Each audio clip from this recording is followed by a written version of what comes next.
A Sniper being walked up toward the gates. It's $1.90 Treasured Legacy, and they're about to break. Set here, red light going on, and they're off and they're racing. Good start. A Sniper might have dwelt, missed it by a length, and Treasured Legacy is back there toward the tail when they get going into stride. Magnificent Malcolm from the inside. Divine Mirage left on equal terms with Properata right there hovering over the speed early as they sort it all out. A length and a half away is Our Main Man. Down on the inside of Marcos, improving after the start is A Sniper, and then about 3 or 4 lengths away behind those came Mind Heist ridden along. On the inside here, the Boom back with Dixie Do, and the favourite Stone Motherless last of all, the Ole Kirk filly Treasured Legacy, and about 8 lengths from the leader, which is Divine Mirage. Coming up to the turn, 400 left to go. Divine Mirage about 3/4 to a length. Properata in behind them. Magnificent Malcolm, followed then by Marcos. Where's the favourite? Still a long way back and under the whip from Johnston Porter. Parnham goes to work on Dixie Do, which is running on the outside, going to the lead now here as they race past the 200-metre mark is Marcos. Down the outside is Dixie Do running on here. The Boom and Properata back toward the inside. They're coming from everywhere. Oh, well, what a finish. Here the Boom.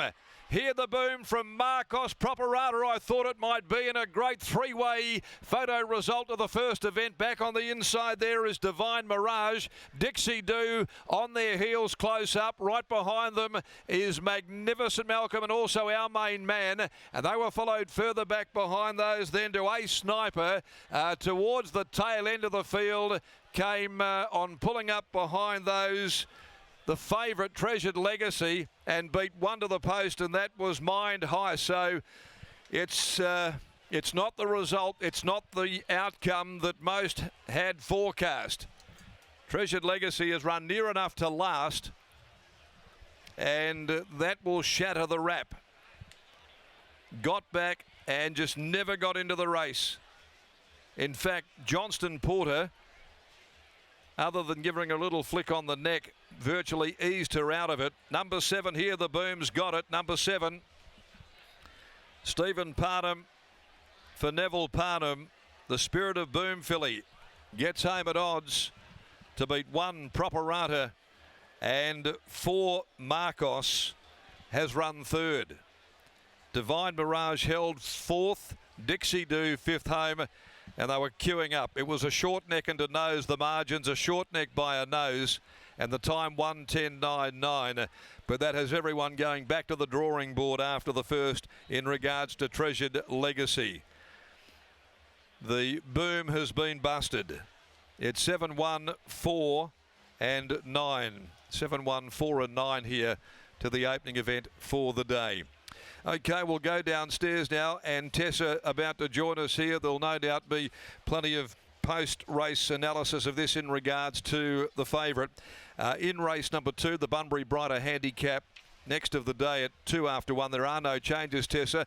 We'll go down there. Here the Boom's got the money, but gee, there's a lot of eyes on Treasured Legacy, who comes back into the yard and now being dismounted by Clint Johnston Porter. Congratulations. Will you come have a chat? Thanks, Darren. We are on. Yes, Neville, walk and talk we are doing here. Congratulations. Here the Boom. A little bit of, I guess, an upset with the market side of things, but a fantastic result. You must be wrapped. Yeah, I was quite surprised at her price. Everyone was spruiking Dixie Do, and she was every bit as good a run as it. Dixie Do got to run through them and got held up. We sort of had to go wide and come home. And she really pelted home last start, but she's got under the guard, I guess. But really happy with the way it all unfolded. She finished up taking some shortcuts and just got to the outside of him in the last 70 or 80 metres, and she was able to hit the line good. Yeah. That's going to do the world of good for her confidence as well. So hopefully she's able to come on from this. Look, she's always shown a lot of ability. We were probably a little bit disappointed with her first up, but she did cop a bit of a buffeting at the top of the straight, and the next couple of starts I think she's drawn a bit worse, and we've ridden her off the pace and seems to be suiting her. Yeah. The stablemate as well in Divine Mirage on debut here today, she was good. Yeah, look, I think I guess everyone had anticipated perhaps the favourite going to the top, but she finished up in front. I don't think she's entirely suited, but she'll benefit from that outing. She goes really nice, the horse, and expect that she can make a really good horse going forward. Is this a Karrakatta sort of trajectory for these types? Oh, I'm not sure. I do like this filly, but I think she's a bit immature. We'll see how she pulls up and make some decisions from there. Well done here. Great win, great result to start the day. Good day, thanks. There's Neville Parnham after the win here. Hear the boom in the first. Son Stevie Parnham aboard. There's Scott. We've had a few little audio technical difficulties here on course, but all is well now, and we'll catch up with Stevie Parnham post-race here. Interesting result, paying $17.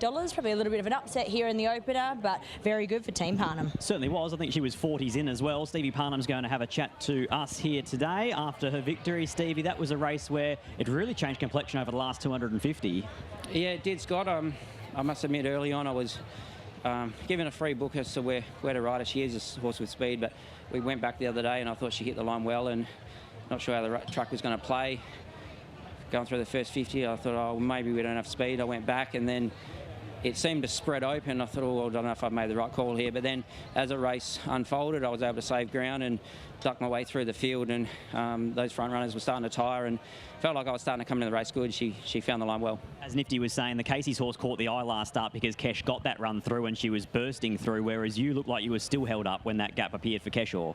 Yeah, I thought I was as good a run. So, yeah, just down to what sort of runs we got today. So, pleased with that effort, and I think the winner out of that race is pretty good too. So the form seems to hold up there, and yeah, she was able to frank that today. Days off to a flyer. Well done. Thank you. There's Stevie Parnham combining with his father in Neville Parnham, and Hear the Boom taking out the first here on Cup Day, on the Ball State Bearing Sprint over the 1,200 metres, 7, 1, 4 and 9. The numbers here. Team Parnham have a big team in this afternoon, so hopefully we're able to chat to him again later on.